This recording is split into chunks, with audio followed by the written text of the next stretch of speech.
Let me get my superhero look. Just so people know who the heck you're talking to. Jimmy Jam just entered the building, ladies and gentlemen. Yeah, you know, when you come to interview Batman, you don't want to be interviewing Bruce Wayne. Yeah, know? no, definitely not. You know, you don't want to have Clark Kent. You want to have Superman. So you got to put the right stuff on. Let's go. I need an outfit.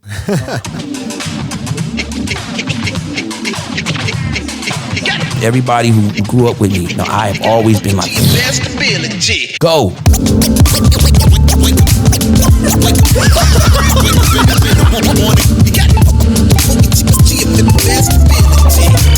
Let's go. What is up, everybody? Welcome to the show.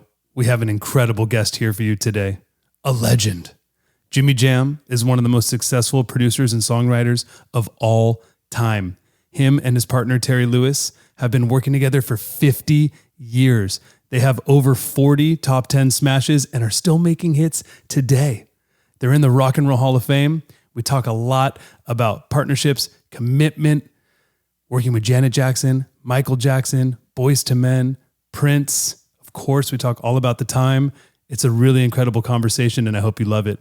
We recorded it live at Flight Time Studios, so I was super happy to just even be in the building. And as soon as I walked in the door, Jimmy and I just started talking, so the interview just goes. So this is the introduction. We're going to drop you right into us talking about anything that he wished he ever fixed from any of his past records. So I hope you enjoy it. This is Jimmy Jam. Let's go. Do you have anything that makes you want to be, like, keeps you up? They're like, God, I wish I could fix that. The one that comes to mind that's kind of funny is Escapade, Janet. Yeah? Because the intention of that was when we would do Janet a lot of times, we would do the track just good enough for her to sing to, and then we'd fix it. And I remember that track literally is like, it might be 2 or 3 tracks. It's literally me playing the left-hand bass. I'm playing a keyboard that's MIDI'd on my right hand. And I just kind of put it down. As we were talking about the format of the song, I'm just kind of putting the song down, turn the drum machine on, play the song. And then I'm like, is that good enough to sing to? She said, yeah. And I said, okay, I'll go back and fix it later. I never fixed it. And so literally, if you look at the stems or you look at the multi-track from that song, I remember we sent it out to get some remixes done. Yeah. And all the people said, all the DJs said, I think you sent us the work tape. You didn't send us the actual master. Because they wanted the drums all separated and they wanted everything separated. And it was all like on 2 or 3 tracks. And I was right. Like, no, sorry, guys. That's the way it was recorded. That's how we got it. Yeah. Yeah. So we never went back and fixed it. So there were some things like that. Not that that bugged me necessarily, but it was just kind of the intention of going back and doing it and just never going back and doing it. When you would record in general, but like, let's say with that song. Yeah. So you're laying down the tracks. Are you cutting scratch vocals if you're writing the song, or? Yeah, I would always put, it would literally be black male vocals. Yeah. Not M-A-L-E, but M-A-I-L. Blackmail. Yeah. Like if anybody heard these vocals on these songs, oh my God. You're like, we had a lot of respect for Jimmy Jam until. Yeah. But it was great because it would make Janet really laugh. And it really made anybody who we would do it for. The thing that happened with that was I would kind of do sort of a vocal, and I would say kind of this is where I hear the melody. Yep. Sort of like this. And then it would be close to what it was supposed to be, but obviously, you'd leave it up to the singer to interpret and do it their way, that whatever they think it should be. And I just remember on those songs, Janet would always hear it and laugh. The first thing she'd do is laugh. And then she'd go, oh, I like that. Yeah, I get it. And that happened a lot. But she could hear the song clearly. Well, she could hear the melody. She could hear what it was supposed to be. Yeah. And it's funny because the person who has a bunch of those, what I call blackmail tapes, is Questlove. Oh, yeah? Yeah. And he's like, hey, when you were doing the demo of this, whatever, and I'm like, and he'll play it, and I'll go, wait a minute, where'd you get that from? and some of them were things that I sent him that I didn't even remember that I sent him. And they were buried in there. Yeah. Muted. And it's like, yeah, my God, it's so funny. But so that would happen. That would happen a lot. But the thing we learned And by the way, this is so funny to start a discussion talking about this I know. of all things. but the thing that we found out with demo vocals basically was that we would try to do. We did a song. We did a song with Patti LaBelle. I think it was It was either Gladys Knight or Patti LaBelle. I can't remember which one it was. And Ann Nesby from Sounds of Blackness did the demo vocal of the song. Mm-hmm. And when we played it for him, I think it was Gladys Knight, and she just said, "Oh, that sounds really good. Aunt, you just go on and sing that herself." And we're like, "What are you talking about?" And she said, "Oh, she sounds really good on there. She should just sing it herself." I'm like, "No, that's crazy. What do you know? You're going to kill it. It's great." And I don't remember whether we actually did the song or not, but what it showed us was it doesn't matter whether you're Patti LaBelle or Gladys Knight or what level singer you're at. If you hear another singer killing the song, it's almost like you're listening to their song. Mm. So you have to leave room for the artist in there. Mm. And so what would happen is if I did the vocal on the song, because I can't sing, they would hear the song and then the singer's thought would always be, "Oh yeah, I get it when he's, okay, but I'm going to kill this. I'm going to kill this." I remember when we did On Bended Knee, I remember Boyz II Men laughed. Because I mean, I'm on there like, and they were funny because they said, "I know you don't expect us to sing it like this." Was it you singing? It was me singing, right? So like even like the one that always I laugh at it all the time is the second verse of On Bended Knee starts off. Excuse me, listeners. It goes, "So many nights I dream of you, holding my pillow tight. I know." Right. So I'm singing it like that, and of course, not very good. And they laughed at me. And of course, now if you go listen to On Bended Knee, it is exactly what I sang, although sang well. Yeah. You know.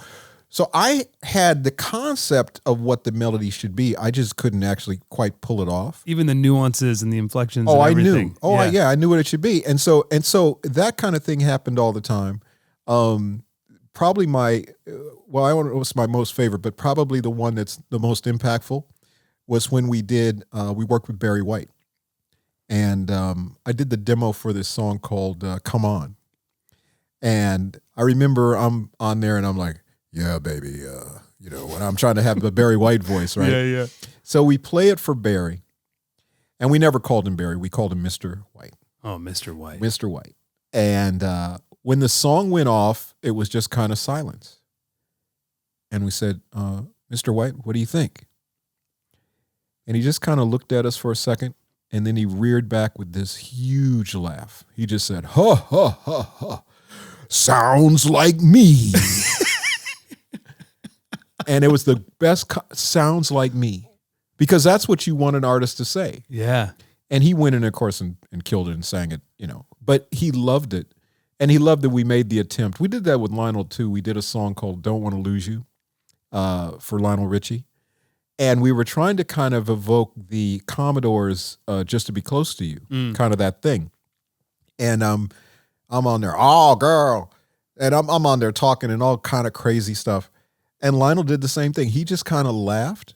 And he said, "Man, I already wrote this song." We were like, "Yeah, we know." And he said, "But I get it. He said, "I could never do that." He said, "No, hearing you do it, it's I love it. It's great." He said, "But I could never do that because I already wrote that song." And he killed it. It was great. So that was a thrill. Wow, that's amazing. It's an amazing superpower of yours to be able to do that and to put yourself in the mind of the artist and write a song for them that sounds like they wrote it, to the point where when they hear it, they're like, "That's my song." By the way, the last one that pops into my mind is the Isley Brothers. So with the Isley Brothers, we did a song called, I think it was called "You're All I Need." And I remember Ernie, the guitar player, and Ron, the singer, walked into the studio. We put the track on. I hadn't actually demoed the vocal, but I knew what it should be, or I knew what I thought the melody should be for it. Yep. And I started singing, and whatever the first line was, like, I don't remember the lyric. I don't think we even had a lyric yet, but it was just a da-da-da, da-da-da. And before I could get to the next line, Ron goes, da-da-da-da-da-da-da, like that. And I was just like, "Oh, yeah, that's exactly what it's supposed to be." He was like, "Oh, yeah, give me the mic. I got it." Right? And then Ernie goes, "You guys got an acoustic guitar?"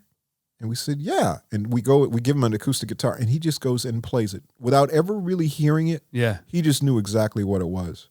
But we did our homework on acts, Yep. you know, particularly ones that had legacy of music where you could really study and you could take the things that you really liked that they did and try to put them into the song and make it feel comfortable for them. Yeah. And it was one of the things we enjoyed doing, and we still enjoy doing that to this day. Yeah. You know, but I thought we were very good at doing that. And because it was all about making the artists have their own sound, not a Jam and Lewis sound, but really the sound of the artist was the important thing. Still thinking about you going, oh God, give me a reason.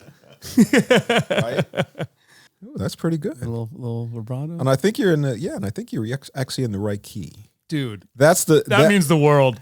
That's always the thing. When people sing, I always notice whether they're in the right key, because I don't have, what do they call it, perfect pitch? I don't have perfect pitch, but I have relative pitch. Like I know where something is supposed to be. Yeah. When people sing it. So yeah, that's you're on it. How do you know when? Because there's definitely a Jam and Lewis like signature sound, especially of course it changes through the decades. But how do you know when it's the kind of artist where you're like, I'm not going to push them too far into something else, but let's write something that's like right in their wheelhouse that would make them feel happy and sound still new and fresh, of course. But well, I'll start off by saying I'm the king of the bad analogies. So there will be some analogies today that probably aren't going to be the best, but I try. yeah. So my analogy for what we do is always, we're like tailors of a suit. Okay. Our whole idea with an artist is really that, you know, you can buy a suit off the rack. It's going to look great. You can, you know, take it in a little bit in the waist or whatever it is you need to do. And it's going to look great on you, but it's not going to be a suit that's custom made for you. So if you can go in and you can make that suit, you can say, what's the material you like? What's the color you like? You want a 4-button, a 3-button, a double-breasted? What kind of lapel do you like? Do you want cuffs on your pants? So on and so forth.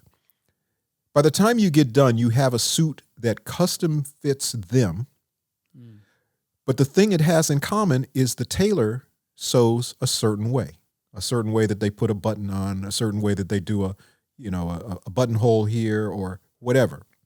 So that's what Terry and I are. So there's a Jam and Lewis sound, just like a tailor would have a certain way that he sews that makes it, the suits all the same.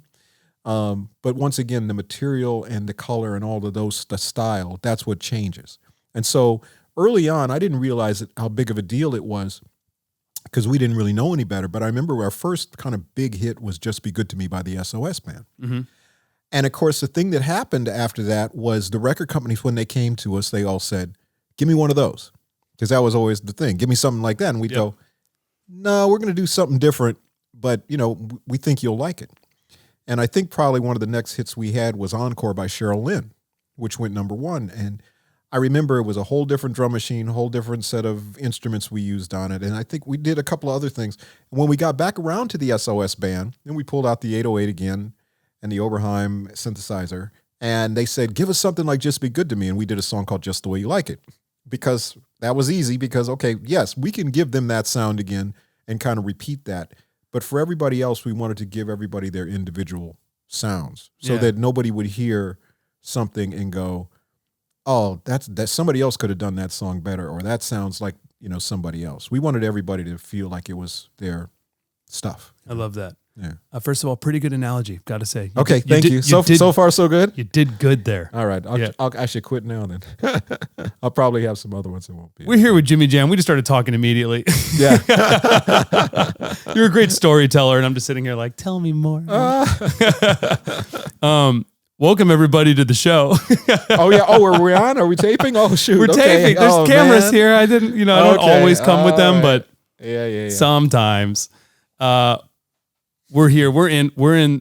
I would say the new, or 8 years old Flight Time studio. Yep. L.A. Mm-hmm. L.A. Flight Time version 2 or 3 or. This is version. Well, sort of, because it could be version 3 actually, because version 1 of Flight Time, we actually called it Flight Time West when we did it because we were still living in Minneapolis. Yeah. Was actually, we were set up at the Village studio. Oh, okay. And we had the whole Which room? We had the whole third floor. No way. So it was that was Flight Time West? Yes. So it was kind of an evolution. What happened was Terry had started, this was around 2001, 2002, something like that. And Terry had gone to LA. He had actually got a house in Malibu. And so he was spending a lot of time in LA. He started working at the Village.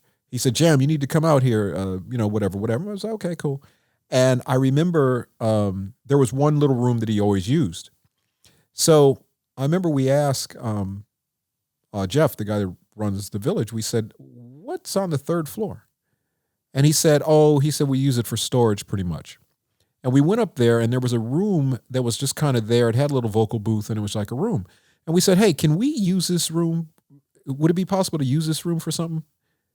And he said, yeah, but there's not like a soundboard or anything in there. We said, no. We'll bring in like a little Pro Tools board or we'll just do something, but just, we don't need tape machines and all that stuff. So he cleared everything out of there. I remember we put a big rug on the floor. We set up we had these PA speakers, these big JBL PA speakers. Yeah. And we set up shop in there. And we started working on, who were we working with? I think Usher might have been the first person we did there.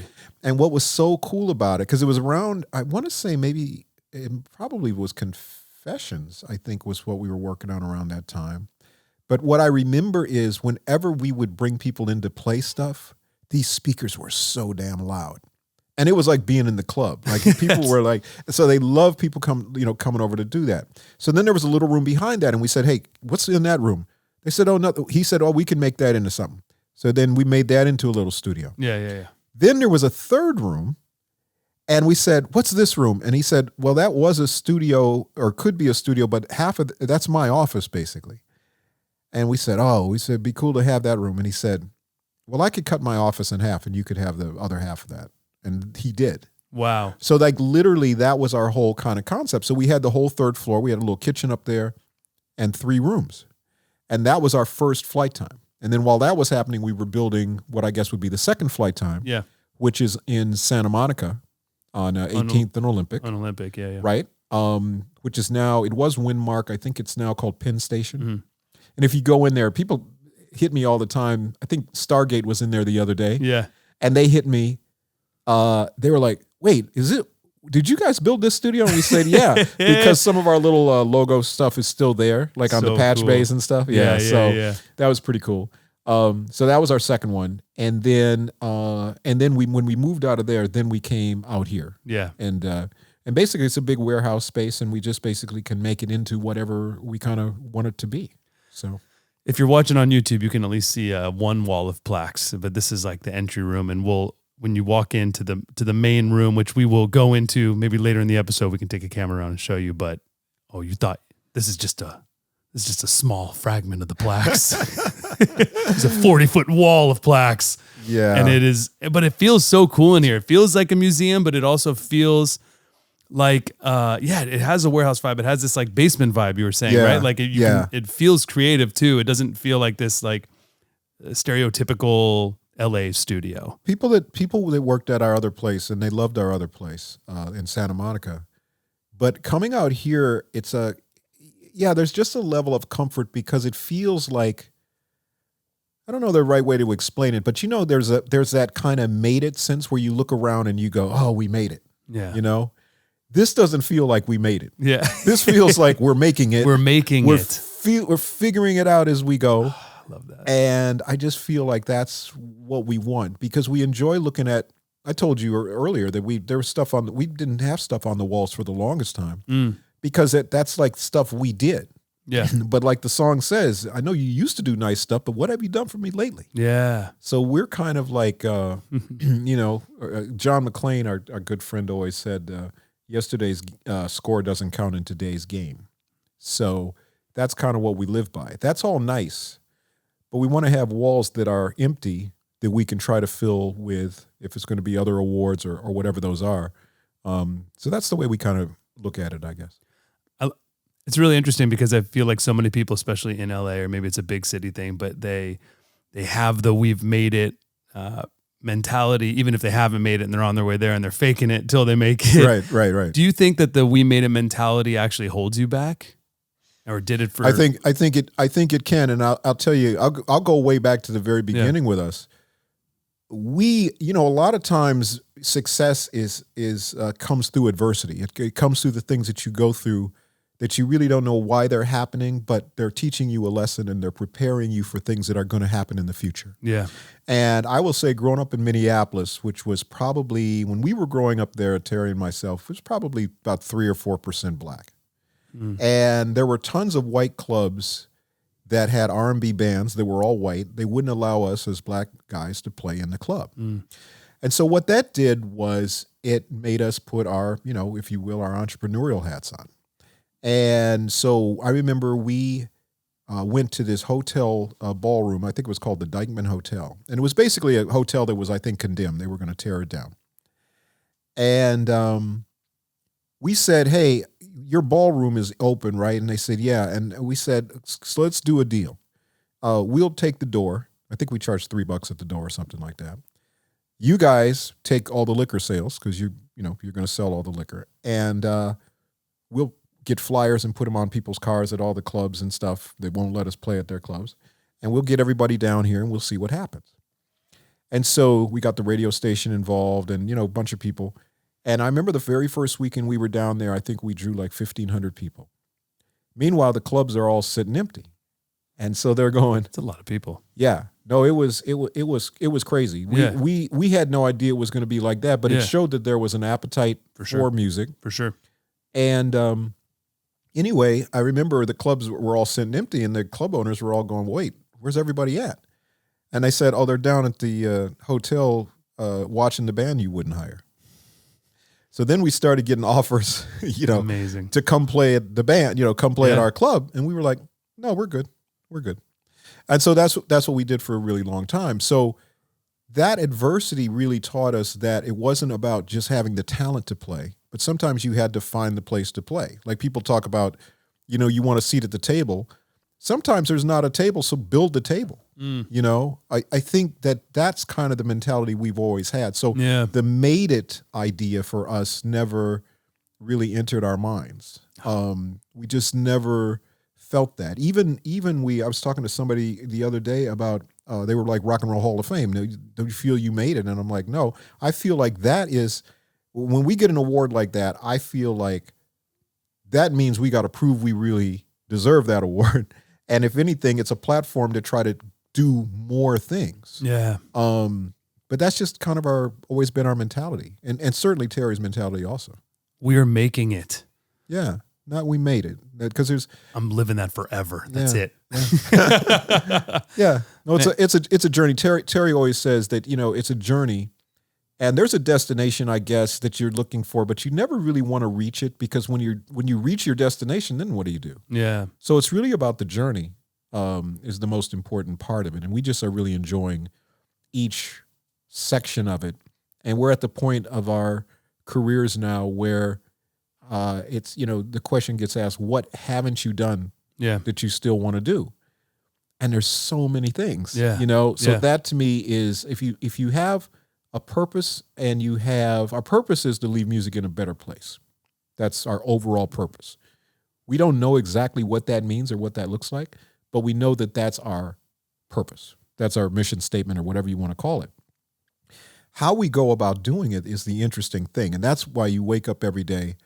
And I feel like when we wake up every day, it's like a chance to do something, to create a song, to create a memory, to put a smile on somebody's faces. That's the way we look at it when we wake up. Yeah. And that's, I don't know, it's such a blessing to be able to do that and to do it with such talented people, which is the chance we get every day. So appreciating what you have, being present and just knowing that you're blessed every day and you have the opportunity every day.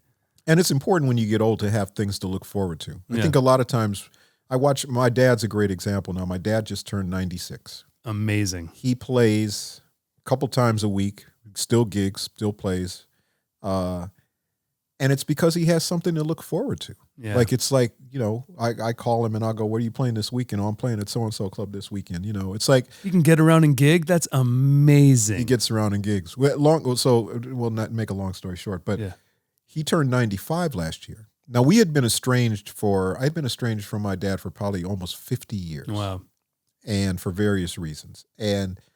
But through COVID and a bunch of different kind of circumstances that happened, we reconnected. And there's a book being done on him. There's an author, Andrea Swinson, who did a book called Must Be Something Here. That's about the Minneapolis sound, about the Minneapolis music scene. But she called me and she said, I'm going to do one on your dad. And would you like to Zoom in when I come visit him and try to piece together some memories and that kind of stuff? And that's how the journey started. Anyway, for his birthday last year, he wanted me to come up and play with him. And my first gig was playing drums for my dad's band. That was my very first professional gig when I was like 12, 13 years old. So young. Yeah. So anyway, I went up and played with him, and it was amazing, and we documented it, and it was great. And then I had the tape put together and sent it to him for a Father's Day present. And we've been in touch ever since then. So this year, I went up and surprised him for his 96. He didn't know I was coming, but I knew he was playing a gig. And so I flew up, and I was actually going also to the Minnesota Timberwolves game because they invited me. When we played the Nuggets, we got one victory against the Nuggets, and it was the game I was at, which was nice, kind of cool. But you brought the spirit. Yeah, we brought the spirit, and that was great. But yeah, it was great, and it was a great surprise. I didn't play with him. I just watched his gig, which is fantastic. Yeah. So, but yeah, it's just about having things to look forward to. I mean, it's the thing that keeps us going, and I think as you get older, it's important to make sure that our older folks have something in their lives to look forward to. Oh man, I resonate with that a lot. My grandma just turned 95 last week. We did her 95th at my house, and it was awesome. And the thing that she has to look forward to is just our family get-togethers. Yes, and I wish there was more. So it's so great that your dad has that purpose and thing in his life. It's just important because to me it keeps you alive, and I think that's what. It keeps you living. Yeah. You know what I'm saying? Yeah. Meaning that, because being alive is one thing, living is another thing. Yes. Yes. And I think that's the thing that's important. Man. So now, I know you were a big liner notes guy, like growing up. Huge. Huge. Yeah. And now as we sit in front of massive plaque walls everywhere, and like, how does it feel to you to be like you were growing up reading so many credits, trying to see the through line of who made what and this did this, and now you're in the Songwriter Hall of Fame, and you guys are the most successful production team and all this stuff, like, and to think about whether it's liner notes in vinyls or whether it's show info on Spotify or whatever it is, like, how does that feel for you now to be knowing that you are that guy? And there's all these other people that are reading about you and trying to be inspired by your creations. Wow. That's an interesting question. I don't really realize it until I talk to, like, there's certain people that can really articulate, because for us, we're just going about doing what we do. Yeah. We don't think of it necessarily as anything special until we talk to someone who we've influenced, who's able to really express it. One of the people I talk to a lot is Maxwell. And it's funny because Maxwell, I remember, did a remix of Ascension, his very first big hit. Yeah. And he literally took a song from the SOS band called No One's Gonna Love You. He basically just took the track and re-sang his song over the top of it. And I remember hearing it just kind of randomly one day. And I ran into him, I want to say at the Forum or somewhere. It was a while back. And I just mentioned to him, I said, I love that remix you did. And he said, oh my God. He said, that song was amazing. He said, I just did it on my own. I didn't even, the record company wasn't involved or whatever. And anyway, we struck up a conversation, but he was able to articulate how, what our influence was on him, on his writing style, his production style. And when you talk to people like that, where it really means something to them, I think that's maybe when you feel like, wow, okay, that's pretty cool for that moment. And then you go back to work. You're like, okay, well, I fooled them on that one. So let's figure it out what we can do on the next thing. But I remember talking to, I do a show on Sirius XM, the Jimmy Jam show. Yeah. And I remember talking to Barry Gordy, and I remember they told us, they said, you're going to get maybe an hour with him. And we ended up getting about 2.5 hours, and he had an appointment. Otherwise, they said he would still be there. Yeah. But it was because you were able to articulate your appreciation Yeah. of what he did. Yeah. And I remember at the end of the interview, he said, "You know more about Motown than I do." Wow. And I said, well, I appreciate the compliment. But literally, it was funny because when I walked in, we did it at his house. And I remember when I walked in, there's this big, I think it's called the Michael Jackson Opus is what it's called. And it's this huge red book that has, pictures and stories and the whole thing. Well, there's a picture, and kind of in the center of the book, there's a picture of me and Michael from the Scream video. And on the page adjacent to it is the Jackson 5 album, Dinah Ross Presents the Jackson 5. Yeah. And I tell this whole story about how that album was so influenced me because I was in 4th grade and I was 10 years old. And to see somebody, Michael Jackson, my age, doing music, opened the whole door for me. I was like, well, wait a minute. Oh, wait, he's doing that at 10 years old? I'm 10 years old. I can do that, was always my thought.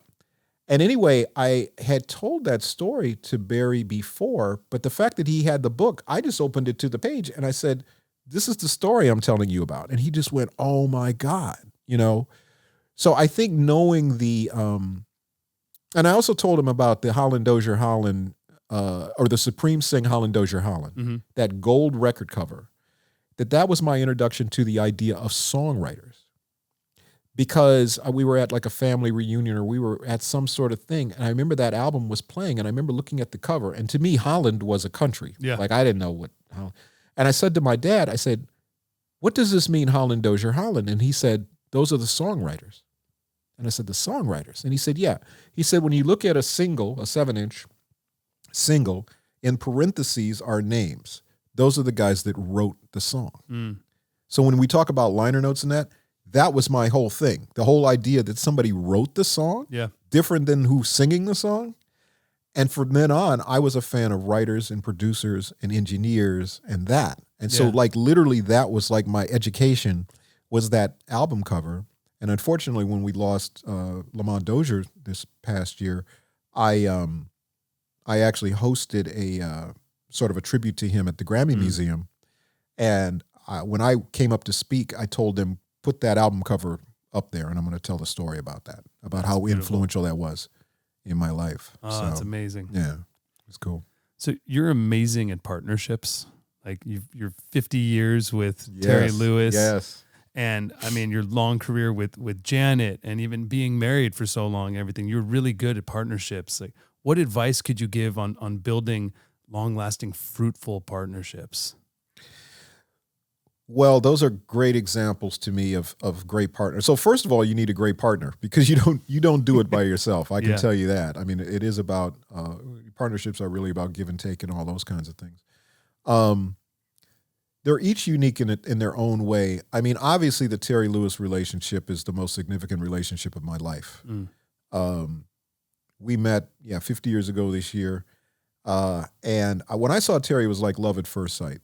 Because he was sitting on his bed in this dorm. We were at the University of Minnesota, but we were just junior high school students at the time in a summer school program. And I remember he was sitting on his bed playing this red, black, and green bass, and he was playing Kool and the Gang bass parts. And I loved Kool and the Gang. Yeah. And I just said, I got to get to know him. And then he heard me playing in the lunchroom because they had stored a bunch of pianos in the lunchroom, so I would go down there and play. And allegedly, as he tells the story, there's always a bunch of girls around. I don't know whether that was true or not. I hope it was, but I don't know. But anyway, he heard me play and he says, I got to get to know him. And that started our relationship. And what happened over the years is really something kind of simple. I mean, it's simple to us, I guess, was that we tell people that we've never had an argument. And people go, what do you mean how could that happen? You never had an argument. I said, and I always articulate it like this. An argument is something you're trying to win. So if I win an argument against Terry, that means he loses. And why would I want my partner to lose at anything, particularly something that I'm involved with? But if you change the idea of an argument, something you're trying to win, to a disagreement is something you're trying to solve.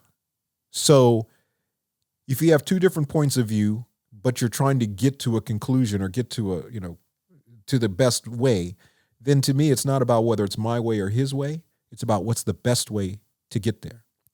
So I think in that case, I think it's kind of not, if you agree on what the destination is, you agree with where you're trying to go.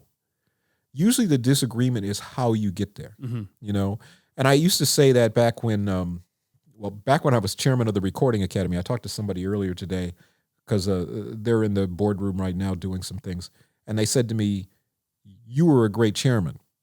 But I think the reason that I was because I would always try to find the common ground between when people would be into arguments or whatever, and they'd have two different sides of something.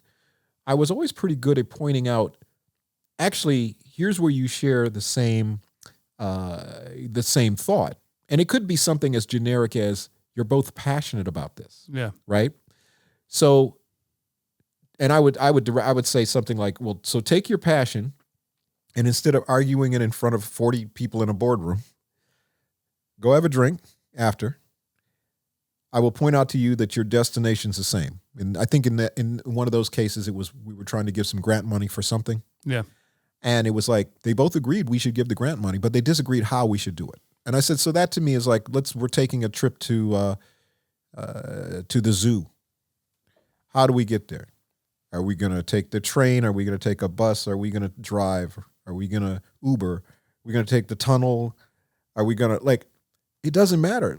Let's get to the zoo. That's what we want to do. Yeah. We'll figure out the best way to do it. And of course, the next day, I remember in the boardroom, they had come to a conclusion, and everybody, everybody accepted it, and it passed unanimously.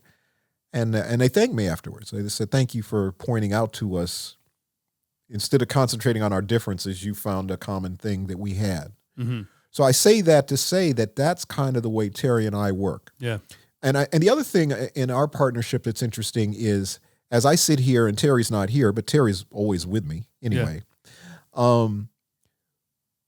Did you saw the Beatles documentary, right? The anthology? The big long, 6 hour, 8 hour, or whatever it was. Oh yeah. So the thing that struck me about that was interesting was, in my mind, Lennon and McCartney were sitting in a room together creating. Mm-hmm. And that wasn't what it was. Sometimes Paul would do something totally on his own. Sometimes John would do something totally on his own. But at the end of the day, it was always Lennon and McCartney. Yeah. And so they were together, but they were individuals who were together in their individuality, I guess you could say. Yeah. That's the way Terry and I are. We have different interests. We have different types of music that we feel really speak to us. We have different artists we work with that we have really close relationships with. There's some artists that I swear to God, if you said, what does Jimmy do? And they go, I never see Jimmy. I only see Terry, or vice versa, according to who the artist is. Right. But at the end of the day, it's always Jam and Lewis. Yeah. And we shook hands 50-50. We said 50-50. Well, that took away creatively all of the disagreements you would have. Right. Like, well, that's my title. Well, that's my verse. Well, that's my melody.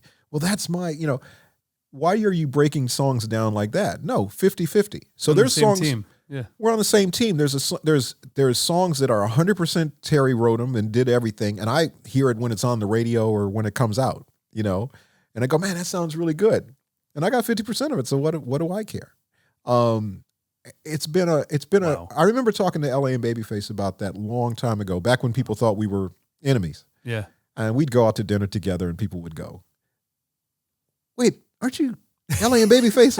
Aren't you Jimmy and Terry? Yeah. And y'all having dinner together? We said, yeah, But I remember their thing was, we had a conversation, and it was about the percentages and all of that. And we said, we don't do percentages. Yeah. It's just 50-50. Yeah. And we're not telling you guys that's what you need to do, but we're just telling you that's what works for us. That's what we decided, because in the long run, it all balances out. There's times where Terry, isn't feeling an idea, or it isn't coming up with anything, and he'll go to Disneyland or something. Like he'll be like, I just need to go ride a roller coaster or something and clear my mind or whatever. And then there's the same thing with me. There's times where Terry will go, man, you got something for such and such an artist, and I'll be like, I'm not feeling anything. I said, okay, let me try to figure it out. But anyway, it all kind of works out together because we look at it like that, where it is a true partnership. And we're happy for each other, and we love what each other loves. Yeah. When we started off, I was a pop music guy. So I was Chicago, Seals and Crofts, America. Like that was my sweet spot, right? Anything with major seventh chords, that was my thing, right? Terry was Parliament Funkadelic, Tower of Power, New Birth. That was his sweet spot. And so when we got together and I said to him, I'm going to the record store to get the new Chicago album. And he was like, huh? And he said, what about New Birth? What about Tower of Power? What about Earth, Wind, and Fire? And I was like, I hadn't heard of them. I was like, oh, I don't know them. And so that was kind of the way we got together. And so we realized that we both were going to love what we loved. Yeah. But I was going to love what Terry loved because he loved that, because he loved it. Yeah. He was going to love what I loved because I loved it. And that was sort of the foundation that was set in our relationship. It's amazing that the foundation was set there, but also as you guys evolved and success comes and goes and life comes and goes and everything, you've maintained it. Yeah. That's the even crazy part. It's like, okay, it's beautiful to have a 50-50 equal partnership where you support each other and you trust each other and you want the best for each other. Mm-hmm. That's amazing.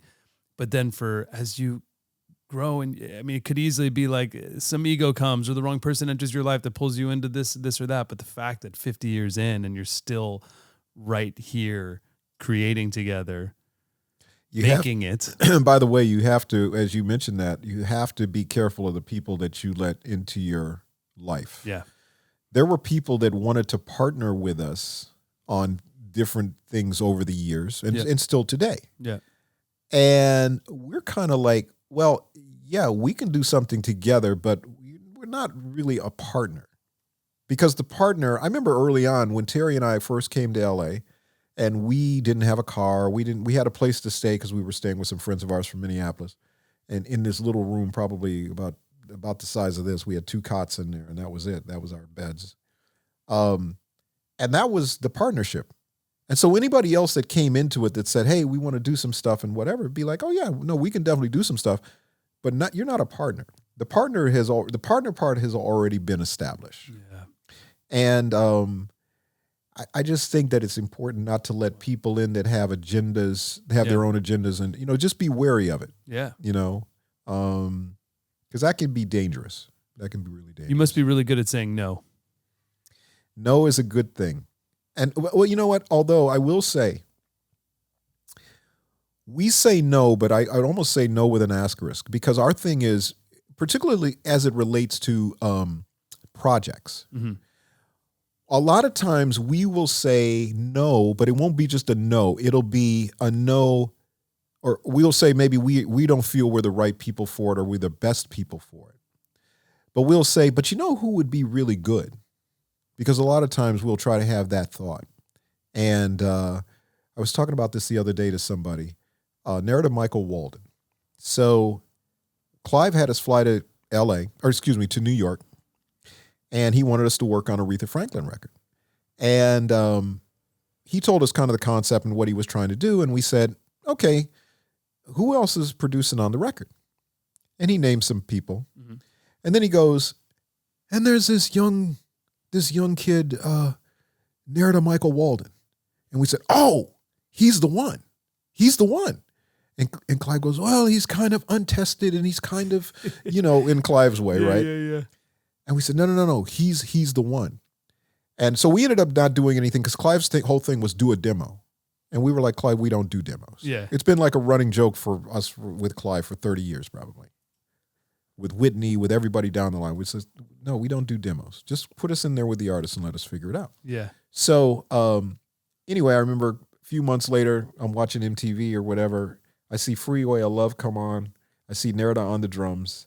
And I said, yep, Nerida Michael Walden. And every time I see Nerida, he gives me a hug and he goes, thank you. Nice. Because of course he went on to do Whitney and all the great records. But we just knew. So that we've done that a lot of times with people. I remember there was a group called ABC. After we did Human League, I remember a lot of the British groups started coming to try to do some things. And there was a group ABC. And I remember we met them over at the A&M lot. And they said, we want you guys to produce, our record. And we were like, okay. And they said, we have this one record. Can we play you this record and tell us what we should do? And we said, okay, cool. They put the record on. 4 minutes later, Terry said, I got 4 words for you. And they said, what? He said, put that shit out. And they said, huh? He said, put that shit out. He said, I don't know what you want us to do with it. That song's done. That song's put that out. I'll go to the record store and buy it right now. That song was called How to Be a Millionaire. And it would end up being a big hit for them. But a lot of times it's like, you don't need us on this. Probably the best story is Pink. So we did this soundtrack with, and it shows you how life happens, right? Yeah. We did this soundtrack for Kazam, which was Shaquille O'Neal's movie. Yeah. He was a genie. I right? remember. Okay. So the movie didn't really do anything. The soundtrack didn't really do anything. But what the soundtrack did is it introduced us to Usher, because we had Usher on the soundtrack. It introduced us to Boyz II Men, because we had a song with, we wanted Boyz II Men, but we could only get one of them, so we got Nathan to do a song for that soundtrack. And there was a girl group called Choice on the soundtrack. And I remember we heard, because we had a couple spots that we could put in, and we heard the Choice record. And I remember we said, who's singing? And they said, it's a girl named Alicia, whatever. We said, let's sign her. And we didn't realize that Alicia was Pink, because Pink's record hadn't come out yet. Yeah. But LA and Babyface had signed her. So anyway, she came out. Obviously, the first record was huge, triple platinum album, huge thing. So she started working on the next album. And Roger Davies was managing her. And Roger Davies, rest in peace, managed Tina Turner, Cher, Sade. Like, he had the whole, Janet. He had the whole crew of people, right? And I remember he said, hey, can you do something on Pink's album? And we said, sure. What do you need? And he said, well, she's kind of gone in a different direction, and L.A. Reid is a little concerned, whatever. So she comes to Minneapolis, and we write a song that actually was a pretty cool little song. And then we said to her, well, what do you need us for? You obviously sound like you got good. And she said, well, I'll play you some stuff and let me know what you think. So she played her record for us, right? And basically the same thing we said to ABC, like, put that out. Like, what do you need us for? And she said, well, because it's such a departure from the other stuff that I did, and I don't want to lose my audience and whatever. And I said, no. I said, so what do you need? And she said, I don't know. She said, LA's just a little whatever. I said, let me give him a call. So I called LA Reid and I said, okay, LA, I want you to take off your record company hat for a second. And let me just give you 2 examples of, because he said, how's it going with Pink? And I said, oh, we're done. And he said, you're done? And I said, yeah. I said, you don't need us. He said, what do you mean? And I said, okay, here's my example. I said, so there was a young lady in Canada, had some pop hits, was doing well, making some good records. I said, she came to the States. She made a record called Jagged Little Pill. He said, Alanis Morissette. And I said, yeah. He said, wow. He said, okay. And I said, then there's another gentleman who we all know very well, who had a, double platinum album, #1 R&B record, top 10 single, pop record. And I said, the next album he did, he put on, leg warmers and bikini shorts and a trench coat. And he said, Prince? And I said, yeah. Dirty Mind. He said, yeah. He said, so wait a minute. You think Pink is Prince and Alanis Morissette? And I said, yes, I do. I said, but here, now put your record company hat on. You have your first single. And he said, which one? And I said, Get the Party Started. I said, because Get the Party Started will appeal to the fan she already has, but it will also move her towards the Linda Perry stuff that she's in the direction she's going. Yeah. I said, so to me, you got the best of both worlds. Wow. And so once again, about 2 or 3 months later, because at that point, you kind of check out. There's not really an internet happening. There's really not, there's not social media. So you can't really keep up on the day to day. So about 2 or 3 months later, we start getting a bunch of phone calls. And they said, people would go, what did you guys do on the Pink album? And we said, we didn't do anything on the album. And they go, Well, she thanks you. She says, it's like, thank you, Jimmy Jam and Terry Lewis and whatever. And I said, oh, yeah, we made a phone call. So anyway. Phone call that changed the trajectory and Yes. helped pushed her in the right direction. Yes. Yeah. So the idea of no, we try to not leave it at no. Yeah. We try to say, but here's who we think would be really good for this. That's amazing. And we've probably done that as much as, I mean, we've done that a lot. There's a whole lot of people I could tell you, from Black Eyed Peas to Missy Elliott to Jill Scott to people over the years, where it just, for some reason, it hasn't necessarily worked. Yolanda Adams, who we tried to sign. Yeah. Sylvia Rhone signed her and said, you still want to work with her? We said, of course. Yeah. You know, and it all worked out really well. It definitely worked out. Yeah. So a lot of those. Wow. I love that. Because you're still contributing. Yes. Which is important to me, because sometimes it's just a phone call, or it's just a mention to somebody that, oh, by the way, I heard this the other day. I thought this was pretty cool. Yeah. Zane Lowe sent me something yesterday, or day before yesterday. He just sent it randomly and just said, I really like this. What do you think?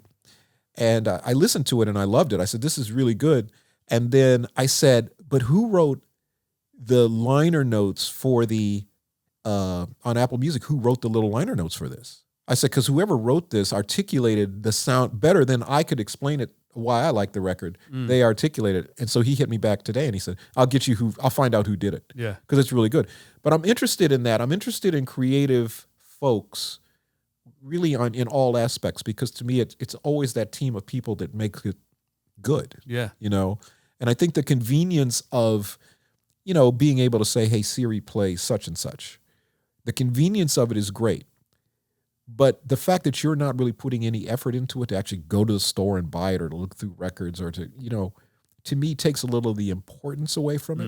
And it also takes away that there's a whole infrastructure of people that make it happen. Yeah. I've had conversations with over the years with Drake, with Frank Ocean, with Weeknd, who have, you know, at various times they just pull themselves out of the Grammy process. And while that's certainly their choice to do that, I remember a few years back, I remember giving, I do the premiere telecast, and I give awards out, which I love, right? And I remember giving some to some of Drake's collaborators on some stuff, and it was like the greatest night of their life. And Drake didn't come that year, and he was mad at the category he was in or whatever. And it's like, Drake, I said, I totally get that. But I said, I just gave a Grammy to like some really happy collaborators of yours that had like made their night. And so sometimes it's not about, yes, the artist can pull themselves out of it, but then when you pull yourself out, you're pulling engineers and producers and writers and food runners and everyone studios, else that contributes to everybody else. And I just think about, if you want to do it, that's fine. But I do think I want to put it on people's mind to think about it, because it's a team effort to get that record done. And it may be the most significant thing in their lives is that nomination, even if they don't win, but just that nomination or being Grammy nominated means so much to people. And I remember I saw Drake the year after, and he won for something, and he gave me the biggest hug backstage, and same thing, just said thank you. Yeah. Thank you for saying that. Kind of opening his eyes. Yeah. Yeah. Because, I mean, you can get in your head as an artist or think that it's you or whatever it may be, or as a CEO or as a whatever it is when you're at the, the top of your little world that you create. Absolutely. But it's important to always realize that, everyone that's on your team is working just as hard at whatever their contribution is. And it's their entire lives too. It's everyone's lives. Yes. That they're spending all in. So it's like, even if you're like, oh, I'm annoyed. Yes. You could be like, okay, but I will choose to do this for you. Yeah. Or whatever it may be, or just to give them the award or the reward or whatever it may be. That's what it is to me. It's just kind of sharing the success, because you at the end of the day, you're the star, and I totally get that. But think about any sort of team situation. I mean, we're in the NBA playoffs now, and there's obviously the star of the team. Yeah. But you're not going anywhere without that coaching staff, without those, the massage guys, everybody. Therapists and everything. Yes. Yeah. And it's so important that they don't necessarily get the recognition or even the big bucks and stuff, but they contribute to making you the star that you are. Yeah. And I think it's important to acknowledge those people whenever possible. And one little small thing that happened this year at the Grammys I was so happy about was and I don't know whether we do have it. And when we go around, I'll show it on camera. But So Benny Medina, back when we won Producer of the Year, back in for the year 1986. Yeah. And we won Producer of the Year. And I remember a few weeks later, because it takes a while to get your Grammy. Yeah. It takes 3-4 months before you actually get your physical Grammy. But he had the envelope framed that actually held, it was Brian Wilson and Michael McDonald actually presented the Grammy that year. Wow. And he had the envelope framed and put in a plexiglass thing, and I thought it was so cool. Yeah. So whenever I would give a Grammy out, I would always hand the envelope to somebody in the group, and I'd just go, frame that. No, I love that. And so, and I remember for the longest time, they would go, just hand us the envelope back. And it's like, for what? For what?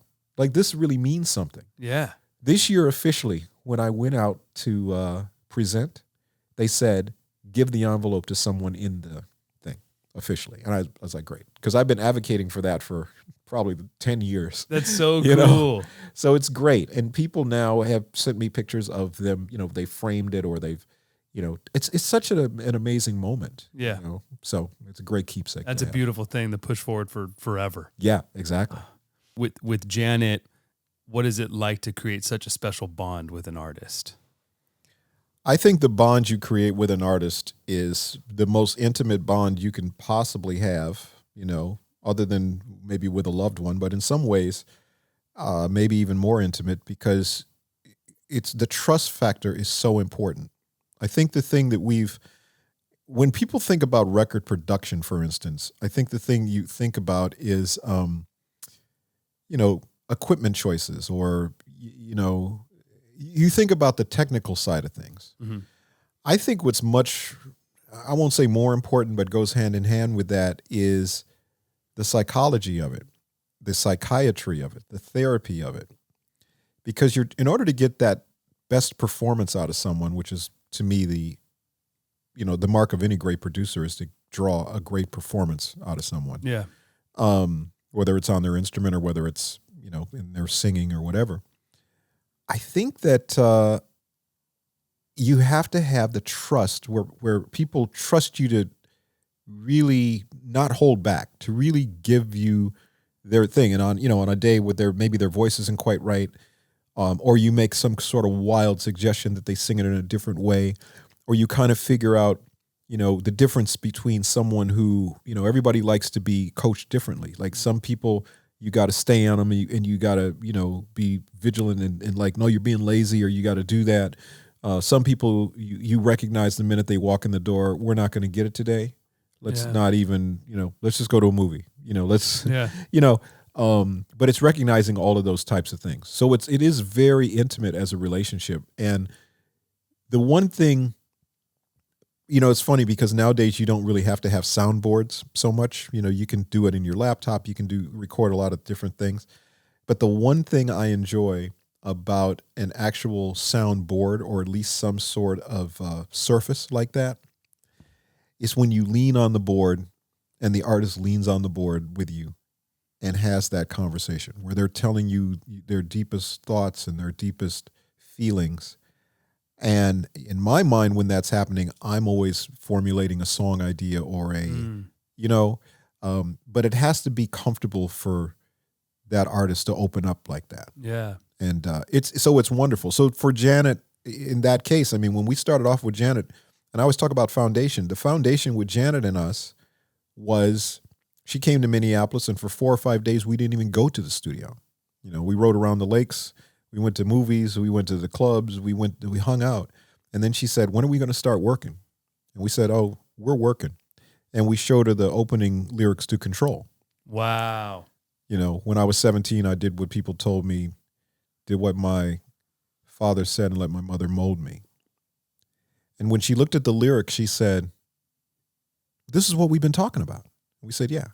And she said, so whatever we talk about, that's what we're going to write about? I said, yeah. Nice. It was like a light bulb went off. It was like, bing. Man. She was like, oh, well, I want to talk about this, and I want to talk about this.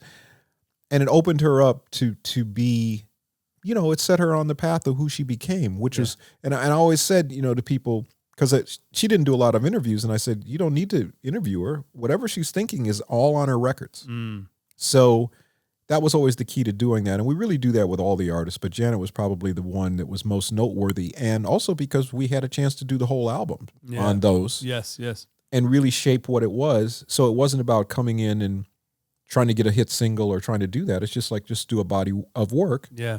And we'll see what, raises its hand and goes, hey, I'll go first. Right. So. And she probably felt so comfortable with you already, especially even in the beginning, because you were just listening as you were letting go together. She was never, right, because she didn't realize we were working. She didn't realize that as we were just hanging out, we were learning about her and trying to figure out what the approach would be. So that was really important, but even bringing her to Minneapolis was huge. Yeah. Because, she wasn't, she didn't have the comfort of, bodyguards and limos and all of that kind of stuff. It was like we got her a Chevy Blazer. We had a friend named Ruth that worked at the Chevy dealer, and she would just give us cars, when artists would come into town. And I said, we need like a Chevy Blazer. And she said, okay. And this is before GPS. Yeah. So literally it was like a Thomas guide, and you have to get from the hotel to the studio. You have to get to the studio to, Blockbuster Video or wherever back in that day when you were renting videos and all that. Right. Or to the sushi place you like, or, whatever. I mean, and so as she's writing about this, taking control of her life, she's actually living a life of self-sufficiency. Yeah. Where she has to get herself around. She has to drive herself places. She has to get herself out of, Nasty came because we were at the club and these guys were, talking to her very nastily and she didn't like it. And people were saying to us, why don't you go over and help her? And we're like, well, we keep an eye on her, but she'll figure it out. Yeah, we're writing a song right now as we're... Yeah, exactly. So that was kind of the thing. And so it's a relationship that's grown to, she's the godmother of my oldest son. Amazing. Our relationship is amazing. And, we talked about... one of the things we talked about toward the beginning, we were talking about longevity and all that kind of stuff. It's interesting because Peter Asher, I remember sitting behind him at the Grammys, and Peter at that time had worked with Linda Ronstadt for like 20 years. And I remember we were, I think maybe our second time nominated for Producer of the Year. And I said to him, Mr. Asher, I said, I really admire the fact that you've been with Linda Ronstadt for so long. And is there a secret? Because we just started working with Janet, but we'd love to have a 20-year relationship with her. Yeah. And he said, well, here's the thing. He said, artists like to kind of veer around a little bit.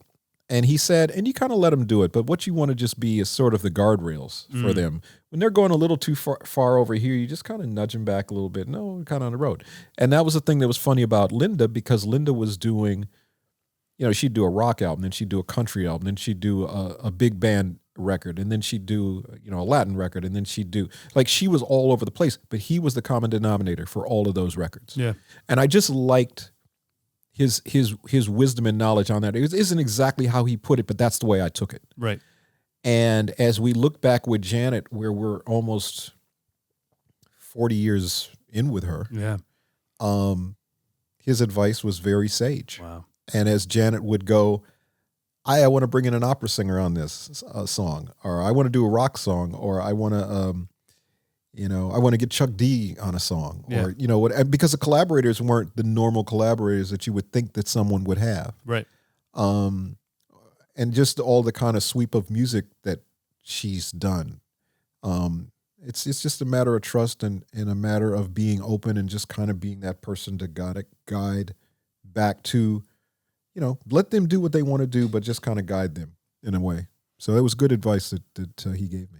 When you're in the studio, first of all, as a drummer, these beats and these breaks and these fills that you do on the drum machine, that it's like you're clearly not sequencing, you're clearly performing. Yeah, it's definitely a performance. That's the way I looked at it. It sounds, you can hear the performance. It sounds like a drum set, but it's not. It's yeah. And are you guys screaming like as you're tracking it, because there's so much energy, there's so much heat, there's so many moments with the breaks and where the beat drops or comes in or comes out.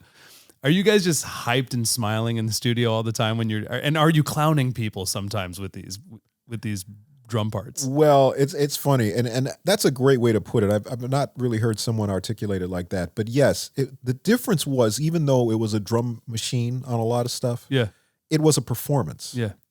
Nothing was ever locked to SMPTE code or anything like that. It was like literally, I would put 2 or 3, 4 different programs in the machine, and then as it was going down, I would just change them.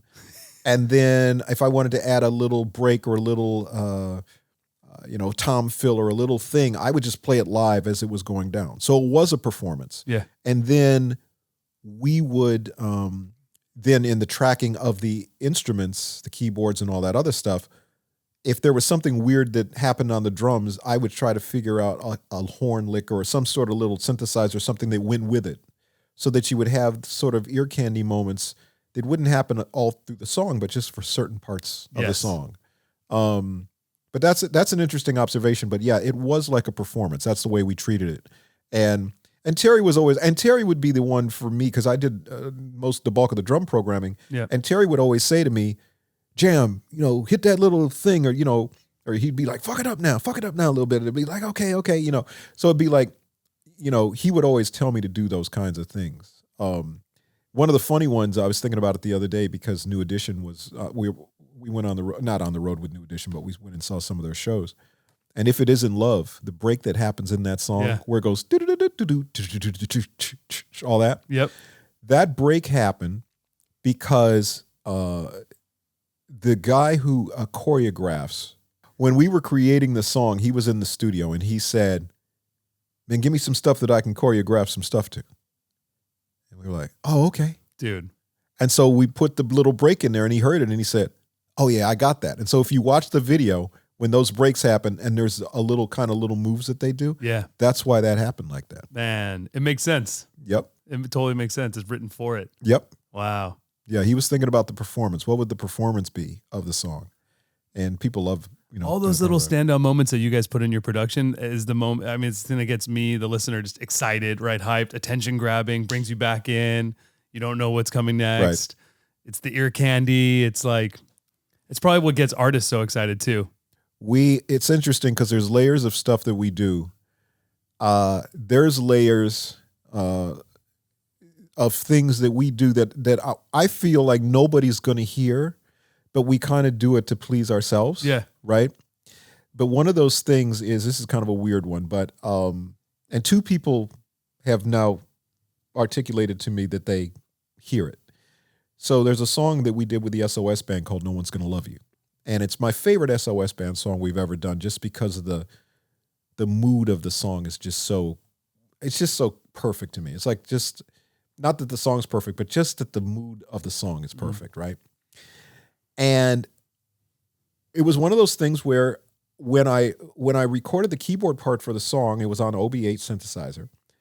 And I remember I wanted a part to just kind of hold, but then I was doing the chords and I was doing the bass line. And it's one of those things, once again, I'm doing it all on one thing, right? On one track. And so what happens is, if this makes sense, I'm literally holding with my pinky, I'm holding a note down, and then I'm doing the chords and the bass line like this. So I love the way it sounded because it's subtle. It doesn't sound like you're doing it, but it just makes this kind of subtle kind of pad, right? I had 2 people literally in the same week, about maybe a year and a half ago, say the same thing to me. It was Maxwell and it was Sean from Boys to Men. And they both said to me, that song, No One's Gonna Love You. And I said, yeah. What was up with that one part that just holds and it goes, woo, and that's all it does? And I said, oh, you hear that? And it's like, yeah. And both of them I was shocked. I was like, you guys both hear that? And they said, yeah. And I said, so I played it for him and I said, this was the thing. So the other day, or not the other day, but a little while back, I was with Mike Dean. Yeah. And Mike Dean, we were over at Rosen's, and I was showing him the patch. It's C7 on an OB8, but I was showing him the patch and the way that I did it, and he was like, "Oh, that's why it sounds like that." But it's just one of those things. It's like it wasn't really thought. It was just because I was just trying to incorporate a bunch of things in 2 hands without doing a bunch of overdubs. Right, right. So I just was kind of holding the note, but then doing the chords and the bass all at the same time. So sometimes those things happen. And people go, oh, that's genius. And it's not genius. It's just like, no, I'm just trying to figure out how to get it down. You're just tapping in the moment. I'm just trying to get it down. Back then, you're limited to 24 tracks. So it wasn't like, well, we can just spread stuff across 3 or 4 tracks. It's like, no, if I can get all this on one track, I'm gonna do it like that. What about the ending drum fill on Scream? Oh, what is that? Oh, that's right. Oh yeah, Scream was crazy. It sounds like a live arrangement drum fill that you would go see if Michael or if Jan is playing it still, whatever. If it's like a modern day live kind of music direction arrangement. It's a combination of stuff. Scream was interesting because I remember when Michael said, would you come up with some stuff? I want to do a duet with my sister. Yeah. And I remember we had Janet come to Minneapolis. She said, what do you need me to do? And I said, just be in the room. I just need the inspiration. Yeah. Because Janet is so inspiring. Let's go. All right, everybody, we're going to pause right there and we're going to cut this episode into 2 parts. Hope you enjoyed part 1. Part 2 is about to come at you, so make sure to subscribe if you're watching us on YouTube or if you're listening on Spotify, Apple, wherever you are, please follow. Part 2 is incredible. We get into Michael Jackson, Janet Jackson producing and writing Scream, balancing their camps and their personalities and their relationship together, vocal producing Michael and Janet, and we go deep into Prince and the rest of Jimmy Jam's career. So make sure to subscribe and follow. And part 2 of the Jimmy Jam interview is coming at you. Go.